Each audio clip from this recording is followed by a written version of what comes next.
আসসালামু আলাইকুম বন্ধুরা, আশা করি আপনারা সকলেই ভালো আছেন। প্রিয় বন্ধুরা, একজন মা তার সন্তানকে নিজের চাইতেও বেশি ভালোবাসে।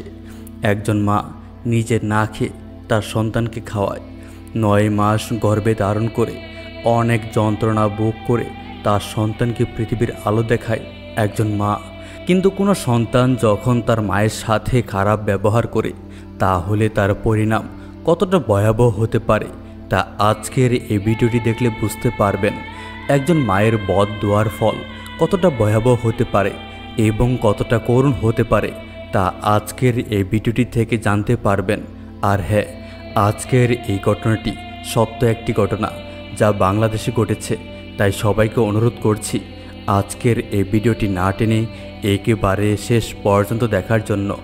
ভিডিওটি শুরু করার আগে আপনাদের কাছে একটি রিকোয়েস্ট, এই ভিডিওতে অবশ্যই একটি লাইক করে দিন এবং এরকম ভিডিও প্রতিনিয়ত দেখতে চ্যানেলটিকে সাবস্ক্রাইব করে রাখুন। তো চলুন বন্ধুরা, আমরা সেই ঘটনায় ফিরে যাই।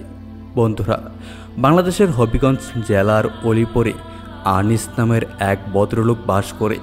আনিস নামের এই ভদ্রলোকটি এই সত্য ঘটনাটি শেয়ার করেছেন। তিনি বলেন, তার নানার বাড়ি রানীগঞ্জ। নানা নানিকে দেখার জন্য প্রায়ই তিনি রানীগঞ্জ যান। যাতায়াতের পথে সুস্থ সবল ও সুঠাম দেহের অধিকারী একজন লোককে অনেকবার তিনি দেখেছেন। মানে বিষয়টি হচ্ছে এরকম যে, যখন তিনি তার নানার বাড়ি যেতেন তখন যাওয়ার পথে একজন লোককে দেখতে পেতেন এবং ওই লোককে বারবার দেখতে দেখতে লোকটির চেহারা একদম মুখস্থ হয়ে গিয়েছিল। তো সময়টা ছিল গ্রীষ্মকাল। আমরা সকলে জানি গ্রীষ্মকালে প্রচণ্ড গরম পড়ে। প্রচণ্ড গরমের কারণে নারী, পুরুষ, শিশু, কিশোর সকলেই অস্থির হয়ে পড়েছে। অসহ্য গরম থেকে কিছুটা রেহাই পাওয়ার জন্য আনিস সাহেব বাজারের নিচে একটি চেয়ারে বসে দক্ষিণা হাওয়া খাচ্ছিলেন। এমন সময় হঠাৎ তিনি দেখলেন কুচকুচে কালো সীমাহীন পর্যায়ের একজন লোক তার এই দেহ নিয়ে পাশের রাস্তা ধরে এদিকে আসছে। লোকটির মাথায় অদ্যযুক্ত চুল, পরনে একটি ছেঁড়া লুঙ্গি, গায়ে ধুলোবালি মাখানো একটি জামা, একটি চোখ অন্ধ, লাল টকটকে অপর চোখটি দিয়ে অনবরত অশ্রুরাশি ঝরে পড়ছে। ছেঁড়া জামার ভেতর দিয়ে দেহের দগদগে গাগুলো স্পষ্ট দেখা যাচ্ছে। পায়ে একটি বড় গা, তাতে কয়েকটি মাছি বসে আছে। কঞ্চির মতো চিকন হয়ে যাওয়া নষ্ট ডান হাতটি দিয়ে মাছিগুলো তাড়ানোর ব্যর্থ চেষ্টা করছে। সব মিলিয়ে দেখা যাচ্ছে অদ্ভুত ভয়ঙ্কর বিভৎস মানুষটিকে দেখে এই দিন দুপুরে কেমন যেন ভয় হতে লাগলো। আনিস সাহেব বললেন, কি ভয়ঙ্কর একখানা চেহারা, অথচ গায়ে শক্তি আছে বলে মনে হয় না। আনিস সাহেব লোকটার দিকে এক দৃষ্টিতে তাকিয়ে আছেন। লোকটাকে চেনা চেনা মনে হচ্ছে, কোথায় যেন তাকে অনেকবার দেখেছেন। কিন্তু লোকটি তো তখন এমন বিশ্রী ছিল না। তিনি তো তাকে সুস্থ সবল দেখেছিলেন। ধীরে ধীরে তার মনে পড়ল, ওই যে নানার বাড়ি রানীগঞ্জ যাতায়াতের পথে লোকটাকে তিনি অনেকবার দেখেছেন। ভয়ঙ্কর কুৎসিত লোকটি তার কঙ্কালসার দেহটি নিয়ে আর সামনে এগোতে পারছে না। হঠাৎ দপ করে পড়ে বসে ঘন ঘন শ্বাস নিচ্ছে, যেটা অনেক দূর বাইরে বের হয়ে এসেছে। শ্বাস নেওয়ার সময় শরীরের রগগুলো ফুলে ফুলে উঠেছে। এই দৃশ্য দেখে আনিস সাহেবের মনে হাজারো প্রশ্নে জেগে উঠল। চিন্তার ঐধ সাগরে হারিয়ে গেলেন। তিনি ভাবলেন যে লোকটি এক সময় সুস্থ সবল অষ্টপ্রস্তুত ছিল, আজকে তার এই দুরবস্থা কেন? কেন তার এই নির্মম পরিণতি? তাহলে কি সে এমন কোনো পাপ করেছে যার কারণে তার এই করুণ অবস্থা? লোকটির আরেকবার কোকিয়ে ওঠার আওয়াজে আনিস সাহেবের চিন্তার ছেদ পড়ল। তিনি লক্ষ্য করলেন লোকটি বাম হাত দ্বারা তার পেট চেপে ধরে বের করে বলল, মা গো, আমায় ক্ষমা করে দাও। অনেক শাস্তি পেয়েছি মা, আর পারছি না, আমায় মাফ করো। পেটের প্রচণ্ড ব্যথায় ছটফট করে লোকটা মাটিতে গড়াগড়ি খাচ্ছে। দেহের গাগুলো থেকে রক্ত বেরিয়ে গায়ের জামাটি ভিজে যাচ্ছে। আনিস সাহেব কিং কর্তব্য ভীমুর হয়ে দাঁড়িয়ে রইলেন লোকটির জন্য। তিনি কিছু করবেন এমন শক্তি সাহসও যেন তিনি হারিয়ে ফেলেছেন। ভয়ঙ্কর বিভৎস লোকটির কাছে যেতেও তার ভয় লাগছে। এক পর্যায়ে তিনি একটু সাহস সঞ্চয় করে লোকটির কাছে গিয়ে নরম স্বরে জিজ্ঞাসা করলেন, ভাই কি হয়েছে, আপনি এমন করছেন কেন? জবাবে লোকটি একটি দীর্ঘ নিঃশ্বাস ছেড়ে একটু জোর গলায় বলল, কিছুই হয়নি আমার, এটা আমার প্রাপ্য, আমার পাপের ফসল, মায়ের অভিশাপ। মায়ের ওপর আমি যে অবিচার করেছিলাম এটি তারই শাস্তি। একটু দম নিয়ে লোকটি আবার চিৎকার করে বলল, মা আমাকে মাফ করে দাও, মা আমাকে মাফ করো। একটু পরে লোকটি কিছুটা শান্ত হলো। সে সোজা হয়ে বসে আকাশের দিকে তাকিয়ে বড় করুণ কণ্ঠে বলল, বাবা আমাকে চারটে খাবার দিতে পারবে? আনিস সাহেব বললেন, কেন পারবো না, আসুন আমার সাথে। লোকটি উঠে দাঁড়াতে পারছিল না। আনিস সাহেব তাকে ধরার জন্য হাত বাড়ালেন। লোকটি চেঁচিয়ে উঠে বলল, না না, তোমার পবিত্র হাতে আমার এই পাপিষ্ট শরীরটাকে স্পর্শ করো না। আনিস সাহেব তখন বললেন, পাপ করেছেন বলে তো শরীরে পাপ লেগে থাকে না। ওই বিভৎস লোকটি বললেন, থাকে থাকে, আমার আপাত মস্তক পাপে পরিপূর্ণ, আমি জঘন্য পাপী, আমার পাপ ক্ষমার অযোগ্য, দয়া করে তুমি আমাকে স্পর্শ করো না। আনিস সাহেব তাকে স্পর্শ করলেন না। অতি কষ্টে উঠে দাঁড়ালো লোকটা। বাড়িতে এনে তাকে প্রচুর খাবার দিলেন। ক্ষুধার্ত বুভুক্ষ মানুষ খাবার পেলে কেমন আগ্রহ নিয়ে গোগ্রাসে তা খেয়ে ফেলে, আনিস সাহেব তা আজ বাস্তবে প্রত্যক্ষ করলেন। তার দেওয়া অনেকগুলো খাবার লোকটা মুহূর্তে খেয়ে সাবার করে দিল। খাওয়া শেষ হলে আনিস সাহেব লোকটাকে জিজ্ঞাসা করলেন, এখন কোথায় যাবেন? বিভৎস লোকটি বলল, কোথায় আর যাব, এই বিশাল পৃথিবীতে আমার কোথাও যাওয়ার নেই। পৃথিবীর সবাই আমাকে ঘৃণা করে। আমার যাবার মাত্র একটাই জায়গা আছে, সেটা মাটির নিচে, কিন্তু সেখানে যেতে পারছি না, অনেক চেষ্টা করেও পারছি না। হয়তো কবরও আমাকে জায়গা দিতে নারাজ। আনিস সাহেব বললেন, কেন, আপনার বাড়িঘর নেই? বিভৎস লোকটি বলল, কিসের আবার বাড়িঘর, পুরা কপালের কি আর বাড়িঘর থাকে? তখনই আনিস সাহেব বললেন, আপনার বাড়ি রানীগঞ্জ না? সেখানে তো আপনাকে অনেক দেখেছি, তখন তো আপনাকে ভালো দেখেছিলাম, এখন এমন হয়েছে কিভাবে, একটু খুলে বলবেন কি? এবার লোকটার ভেতর থেকে আরও একটি দীর্ঘ নিঃশ্বাস বেরিয়ে এলো।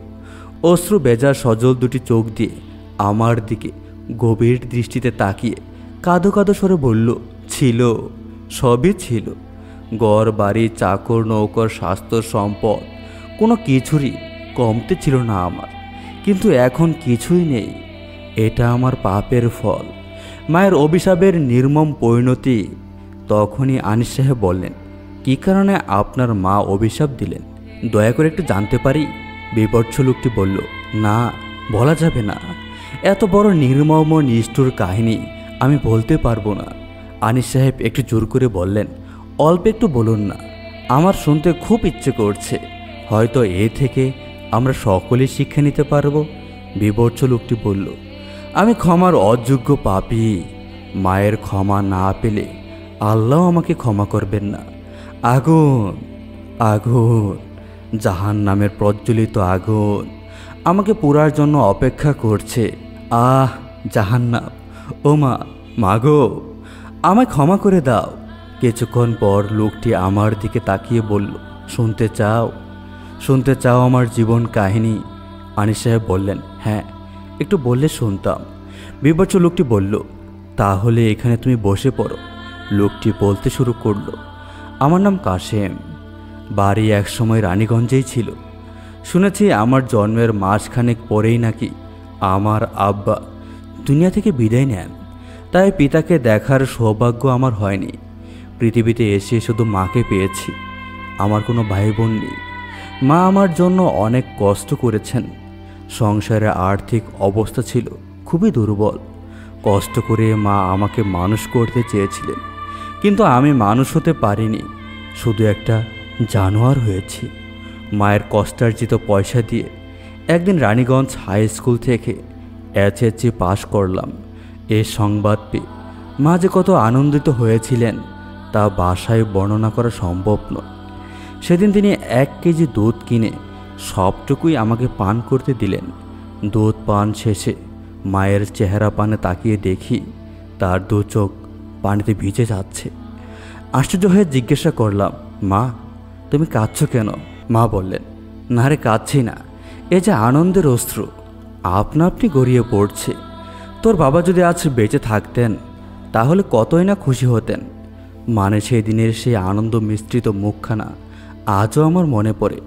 হৃদয়ে জ্বর উঠে, কাল বৈশাখী জ্বর, হু হু করে কেঁদে ওঠে হৃদয়টা। মা আমার কলিজার মা, আমি তার মর্যাদা বুঝতে পারিনি।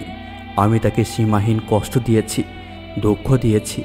এই দেখছো না আমার ডান হাতটা কেমন অকেজো হয়ে গেছে। হবেই তো, যে হাত আপন মায়ের পিঠে আঘাত করে সে হাত কি আর ভালো থাকতে পারে? লোকটি অজরে কাঁদছে, লাল টকটকে চোখ থেকে অস্ত্রধারা মাটিতে ঝরে পড়ছে। গ্রীষ্মের খরতাপে শুকিয়ে কাঠ হয়ে যাওয়া মাটিগুলো তার চোখের পানিতে সিক্ত হয়ে যাচ্ছে। লোকটা বলতে থাকলো, এর মাস 3 পর আমার একটি চাকরি হলো। চাকরি পাওয়াতে মা ভীষণ খুশি হলেন। আমি অভাবী সংসারের কথা ভেবে লেখাপড়া ছেড়ে চাকরিতে যোগদান করলাম। আমার সাথে আলিয়া নামের একটি সুন্দরী মেয়ে চাকরি করত।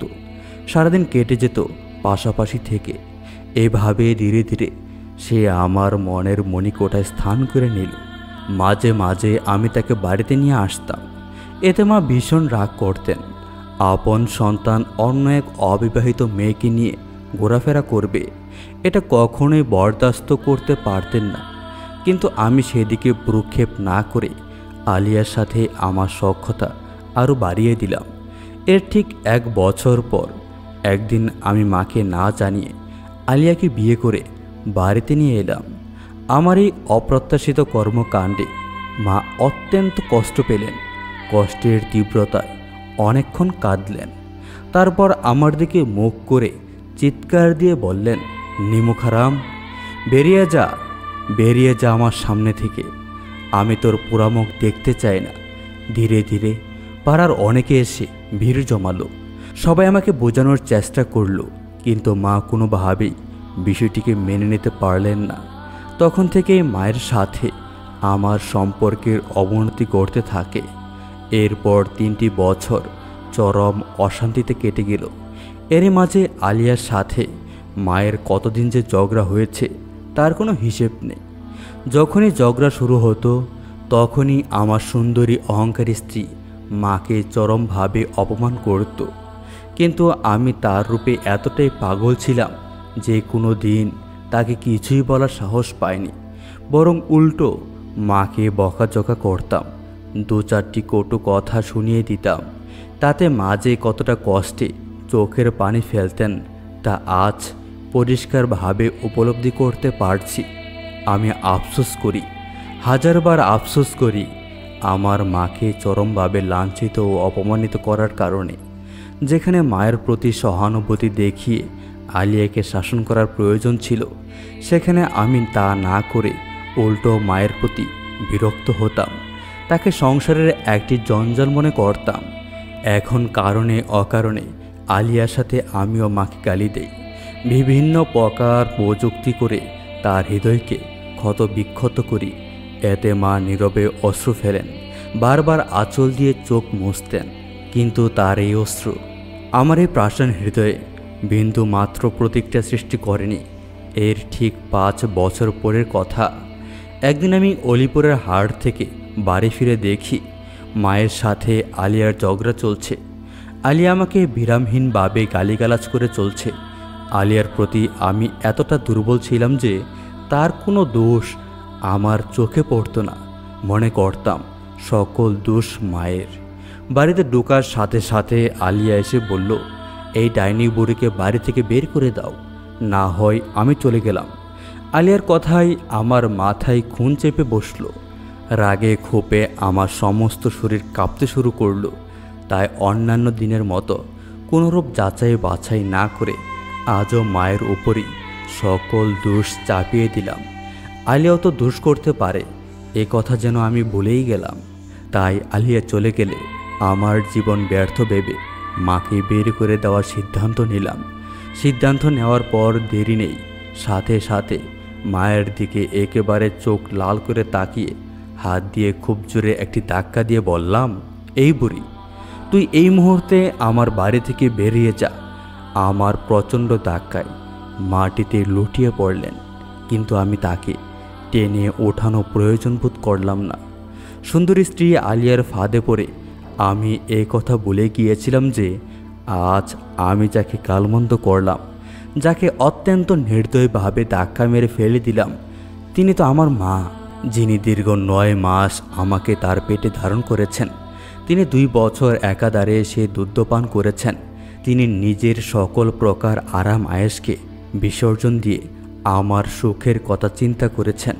তিনি তো আমার ওই মা, যিনি শৈশবকালে আমার প্রস্রাব পায়খানা পরিষ্কার করেছেন, যিনি আমার সুখে সুখী হয়েছেন, আমার দুঃখে দুঃখী হয়েছেন, যিনি আমার অসুস্থতার সময় রাতের পর রাত জাগ্রত থেকে আমার সেবা যত্ন করেছেন এবং আমার রোগ মুক্তির জন্য আল্লাহর দরবারে কায়মানুবাক্যে প্রার্থনা জানিয়েছেন।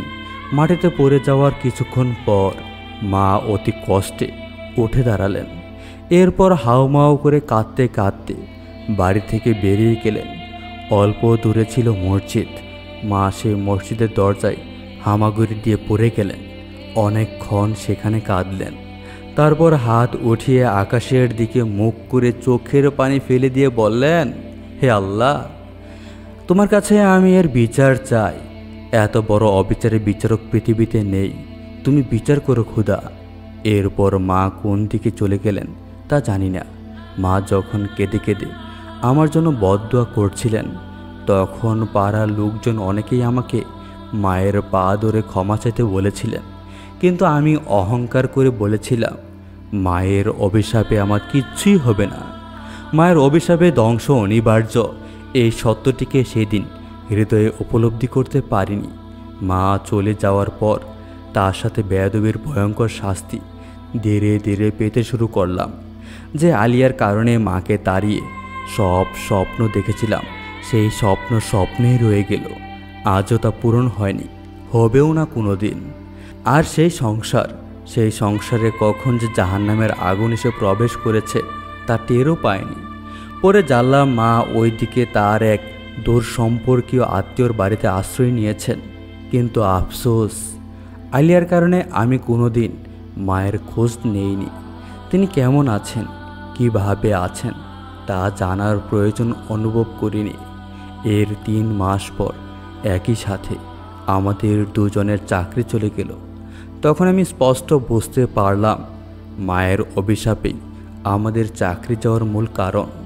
কেননা যে অভিযোগে আমাদেরকে চাকরি থেকে অব্যাহতি দেওয়া হলো, সেই অভিযোগে আজ পর্যন্ত কারো চাকরি যায়নি। কয়েকদিন পর শুনলাম মা মৃত্যুর শয্যায় শায়িত। তাই একদিন রাতের আধারে আলিয়াকে সাথে নিয়ে মাকে দেখতে গেলাম। উদ্দেশ্য ছিল তার কাছে ক্ষমা চাইব। ঘরের দরজায় গিয়ে আস্তে করে ডাকলাম। মা দরজা খোলার পর ভেতরে গিয়ে দেখি একটি কঙ্কালসার দেহ নিয়ে শটান হয়ে পরের বাড়িতে অযত্ন অবহেলায় পড়ে আছেন। আমাকে দেখে মা অন্যদিকে মুখ ফিরিয়ে নিলেন। একটু পরে দেখা গেল মা আর এই জগতে নেই, চলে গেছে দূরে, বহু দূরে, যেখান থেকে মানুষ আর কোনোদিন ফিরে আসে না। বড় হতভাগা আমি। মায়ের কাছে ক্ষমা চাওয়ারও ভাগ্য হলো না। ইহকাল পরকাল দুটোই আমার নষ্ট হয়ে গেল। আমাদের দুজনের মধ্যে কারো চাকরি না থাকার কারণে বাধ্য হয়ে আমাকে অন্যের জমিতে কাজ করতে হলো, কিন্তু তাও বেশি দিন সম্ভব হলো না। একদিন হঠাৎ করে আমার ডান হাতটা অবশ হয়ে গেল। চিকিৎসা করার মতো কোনো টাকা পয়সাও হাতে ছিল না। তাই বহু কষ্টে অর্জিত একটি জমি বিক্রি করতে হলো। তার 5 দিন পর একটি চোখ অন্ধ হয়ে গেল, সেই সাথে প্রচণ্ড পেটের ব্যথা। অনেক দিন পর দেখা দিল হাঁপানি। এরপর সমস্ত দেহে গা উঠে গেল। আমি চিকিৎসার জন্য জমি জমা, ঘর বাড়ি, ভিটে মাটি সব কিছু বিক্রি করে ফেললাম, কিন্তু কিছুতেই কিছু হলো না। বরং ধীরে ধীরে আমার রোগের মাত্রা আরও বাড়তে থাকলো। রোগের প্রচণ্ডতায় আমার ভীষণ কষ্ট হতে লাগলো। তখন বেঁচে থাকার চেয়ে মৃত্যুকে সেও মনে করলাম। তাই বারবার খোদার নিকট মৃত্যুর জন্য শরীয়ত করলাম। কিন্তু মৃত্যু আমার দ্বারে কাছেও ছিল না। আমার টাকা পয়সা যেদিন সম্পূর্ণরূপে শেষ হয়ে গেল, সেদিন আলিয়া এসে আমাকে বলল, আমি চলে যাচ্ছি। আমি বললাম, তুমি আমাকে এইভাবে ফেলে চলে যাচ্ছ? আলিয়া বলল, হ্যাঁ, আমি চলে যাচ্ছি। তোমার এখানে থেকে তো আর দুকে দুকে মরতে পারি না। আমি বললাম, আমার জন্য কি তোমার একটুও মায়া লাগছে না? আমাকে এভাবে অসহায় অবস্থায় ফেলে রেখে তুমি কিভাবে চলে যাওয়ার চিন্তা করছো? আমার ভালোবাসার প্রতিদান কি তুমি এভাবেই দিতে চাও? আলিয়া বলল, কি করব আমি? যেখানে মাথা গোজার একটু ঠাঁই নেই, সেখানে থাকার দরকার কি? সেখানে থেকে আমার লাভই বা কী? এই কথা বলে সে আমার হৃদয়ে শক্ত আঘাত দিয়ে সত্যি সত্যি চলে গেল। এবার আমি আরও বেশি অসহায় হয়ে পড়লাম। বিকৃত বাড়ি থেকে একদিন খরিদ্দাররাও আমাকে বের করে দিল। গ্রামের কোনো মানুষ আমাকে জায়গা দিল না। সবাই আমাকে ঘৃণা করে প্রত্যাখ্যান করল। সকলে দৌড় দৌড় করে আমাকে তাড়িয়ে দিল। সেই থেকে আজ 10 বছর যাবৎ আমি মায়ের অভিশাপ মাথায় নিয়ে বেড়াচ্ছি। প্রিয় ভাই ও বোনেরা, এটা কোনো কাল্পনিক নাটক কিংবা বানানো কোনো কাহিনী নয়। এটি একটি বাস্তব সত্য ঘটনা। প্রকৃতপক্ষে যে সকল হতভাগা পৃথিবীতে পিতা মাতাকে কষ্ট দেয়, তাদের মতো লাঞ্ছনার জীবন আর কারো হয় না। দুনিয়াতে তারা কঠিন শাস্তির সম্মুখীন হয়ে থাকে, আর আখিরাতে শাস্তির ব্যবস্থা তো রয়েছেই। আল্লাহ তাআলা পবিত্র কোরআনে উদ্দীপ্ত কণ্ঠে ঘোষণা করেছেন, আপনার পালনকর্তা নির্দেশ দিচ্ছেন যে তারা যেন আল্লাহ ছাড়া অন্য কারো ইবাদত না করে এবং পিতা মাতার সাথে সদ্য ব্যবহার করে। যদি তোমার জীবন দশায় তাদের দুজনের একজন অথবা উভয়ই বার্ধক্যে উপনীত হয়, তবে তাদেরকে ও শব্দটি বলো না, তাদেরকে দমক দিও না এবং তাদের সাথে শিষ্টাচারপূর্ণ কথাবার্তা বলো। তাদের সামনে বিনয় বাহকে অবনমিত করে দাও এবং বলো, হে আমার পালনকর্তা, আপনি তাদের উভয়ের প্রতি রহম করুন, যেমন তারা আমাকে শৈশবকালে লালন পালন করেছেন। বনী ইসরাইল আয়াত 23-24। পিতামাতার হক নষ্ট করার শাস্তি প্রসঙ্গে রাসূলুল্লাহ সাল্লাল্লাহু আলাইহি ওয়াসাল্লাম এক হাদিসে বলেন, সমস্ত গুনার শাস্তির ব্যাপারে আল্লাহ তাআলা যেগুলো ইচ্ছা করেন কিয়ামত পর্যন্ত পিছিয়ে দেবেন, কিন্তু পিতামাতার হক নষ্ট করা এবং তাদের প্রতি অবাধ্য আচরণ করা এর ব্যতিক্রম। এর শাস্তি পরকালের পূর্বে দুনিয়াতে দেওয়া হয়। বাইহাকি। প্রিয় বন্ধুরা, মৃত্যুর পর যে জীবনের সূচনা হবে তাই তো প্রকৃত জীবন। মানুষ জানে না তার জীবনের সমস্যা সমাধান কি। মৃত্যু পরবর্তী জীবনের সমাধান তো আল্লাহ তাআলা কোরআনে বলে দিয়েছেন। মানুষ প্রতিনিয়ত তা শুনছে, কিন্তু মানুষ তার কোনো গুরুত্ব দেয় না। কত মন্দ কপাল আমাদের! আমরা এমন মালিককে নারাজ করছি যার দয়ার কোনো সীমা পরিসীমা নেই। আল্লাহ তাআলা বলেছেন, হে আদম সন্তান, আমি তোমাকে স্মরণ রাখছি আর তুমি আমাকে ভুলে যাও। আমি তোমার পাপের উপর পর্দা ফেলে রাখি আর তুমি আমার অবাধ্যতার মাত্রা বাড়িয়ে দাও। এ মজাময় উপস্থিত হাজার হাজার মুসলমান, তোমরা আল্লাহ তাআলাকে আপন বানাও। আল্লাহ তো আমাদের আপনই, শুধু আমাদের ভুলের জন্য সম্পর্কটা একটু নড়বড় হয়ে গেছে। ভুল শুধরে যদি আবার আল্লাহ তাআলার দরবারে কাঁদি, তওবা করে মাফ চাই, তাহলে তো সম্পর্ক জোড়া লেগে যাবে।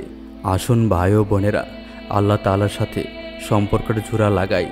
এতে কোনো কষ্ট ক্লেশ নেই, টাকা লাগে না, শুধু অনুতপ্ত হৃদয়ে 2 ফোঁটা অশ্রু।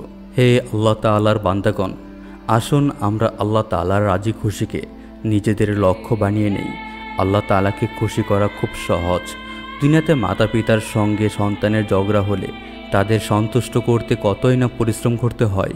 পক্ষান্তরে আল্লাহ তাআলা অবাধ্য বান্দার তওবার অপেক্ষায় থাকেন।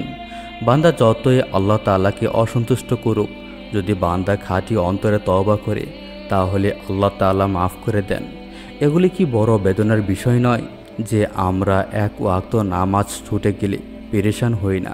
ভয়ে অনুশোচনায় আমাদের অন্তর কেঁপে ওঠার কথা ছিল, পেরেশান হয়ে যাবার কথা ছিল, কিন্তু আমাদের কি হলো যে মাসের পর মাস চলে যায়, নামাজের মুসল্লায় দাঁড়ায় না, আল্লাহ তাআলার বিধানগুলোকে গুরুত্ব দেই না, এমন ক্ষমতাধর মালিককে আমরা রুষ্ট করছি, যার সামনে দাঁড়ানোর ছাড়া কোনো উপায় নেই, যার সামনে আমাদের দাঁড়াতেই হবে। কি জবাব দেব এ অকৃতজ্ঞতার? আল্লাহ তাআলা বলেন, তুমি একবার তওবা করো, আমি 10 বার ক্ষমা করব।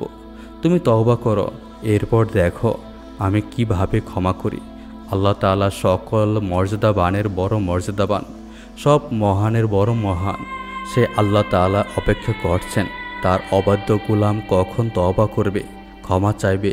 আল্লাহ পাক কখনো এই কথা বলেন না, সারা জীবন পাপ করেছ, আমার অবদ্ধতায় কাটিয়েছ সারা জীবন, এখন বৃদ্ধ হয়ে গেছ, কবরে যাবার সময় হয়েছে, তাই আমার কাছে মাপ চাইতে এসেছ। না, আল্লাহ এমনটা বলেন না, বরং জীবনের শেষ মুহূর্তে তওবা করলেও আল্লাহ তাআলা ক্ষমা করেন।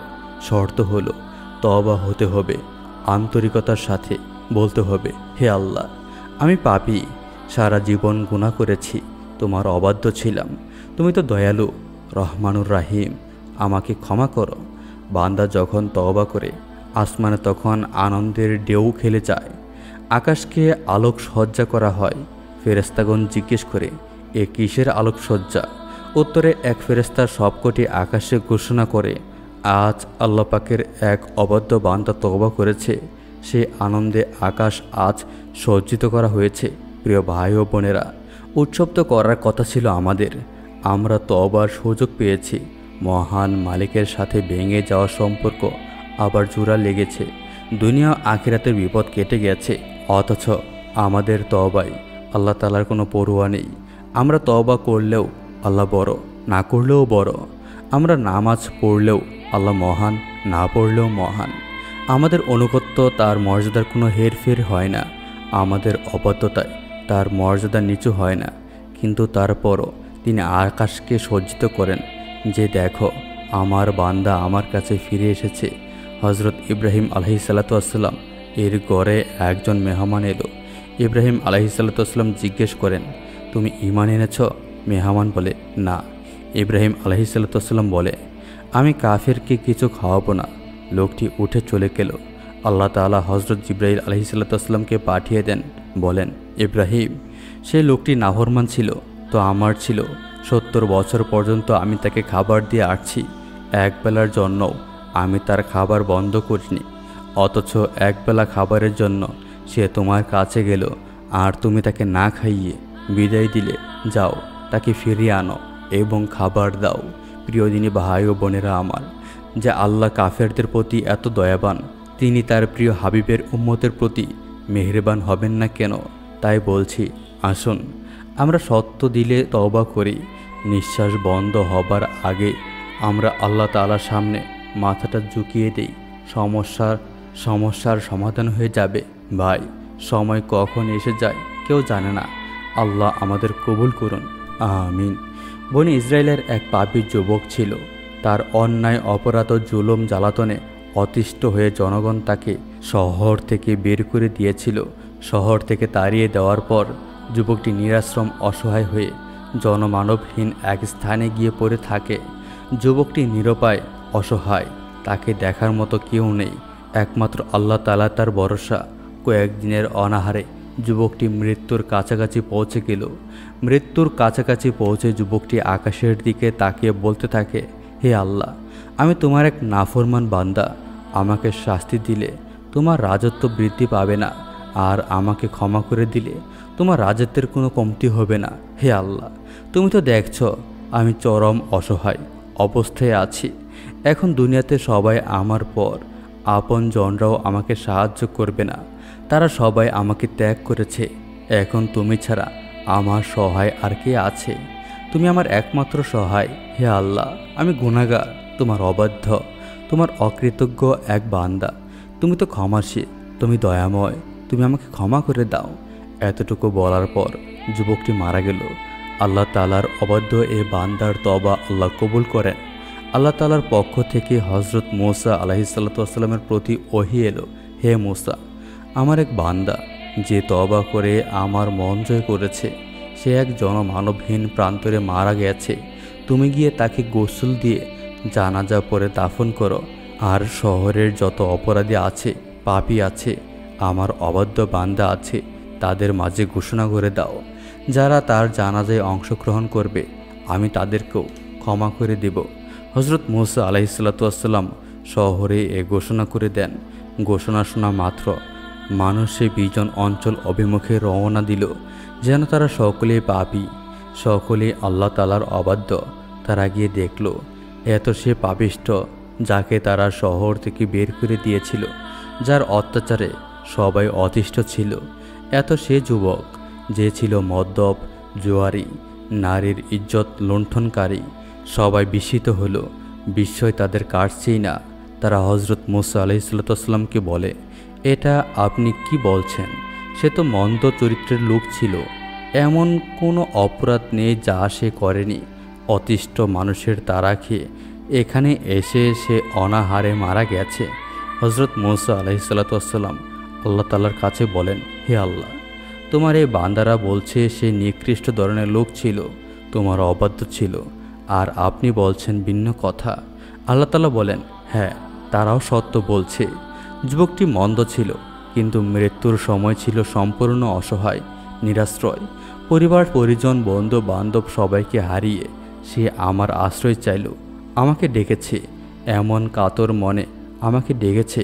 আল্লাহ বলেন, আমার সত্তার শপথ করে বলছি, সে যদি শুধু নিজের জন্য ক্ষমা না চেয়ে সকলের জন্য ক্ষমা চাইতো, তাহলে এর উসিলায় আমি সবাইকে মাফ করে দিতাম। আমি গাফুরুর রাহিম, আমি তার তওবা কবুল করেছি, তাকে ক্ষমা করে দিয়েছি এবং সিদ্ধান্ত নিয়েছি তার জানাজায় যত নাফরমান অংশগ্রহণ করবে সবাইকে আমি ক্ষমা করে দেব। এ হলো তওবার গুণ, তওবাকারীর মর্যাদা। হে আল্লাহ, আমাদের সকলকেই তওবা করার সুযোগ দিন এবং আমাদের সকলকেই আপনার দিনের জন্য কবুল করে নিন। আল্লাহ তাআলা আমাদের সকলকেই এই সমস্ত কথার উপর আমল করার তৌফিক দান করুন, আমিন। তো বন্ধুরা, এই ছিল আমাদের আজকের ভিডিওটি আপনাদের কাছে কেমন লেগেছে তো অবশ্যই কমেন্ট করে জানাবেন। ভিডিওটি ভালো লাগলে অবশ্যই ভিডিওতে একটি লাইক দিবেন এবং নিয়মিত আরও এরকম নতুন নতুন ইসলামিক ভিডিও পেতে আমাদের এই চ্যানেলটিকে সাবস্ক্রাইব করে পাশে থেকে বেল আইকনটি বাজিয়ে রাখুন। দেখা হবে আপনার নতুন কোনো ভিডিওতে। সেই পর্যন্ত আপনারা সকলেই ভালো থাকবেন, সুস্থ থাকবেন, এই প্রত্যাশায় আজকের মতো বিদায় নিচ্ছি। আল্লাহ হাফেজ।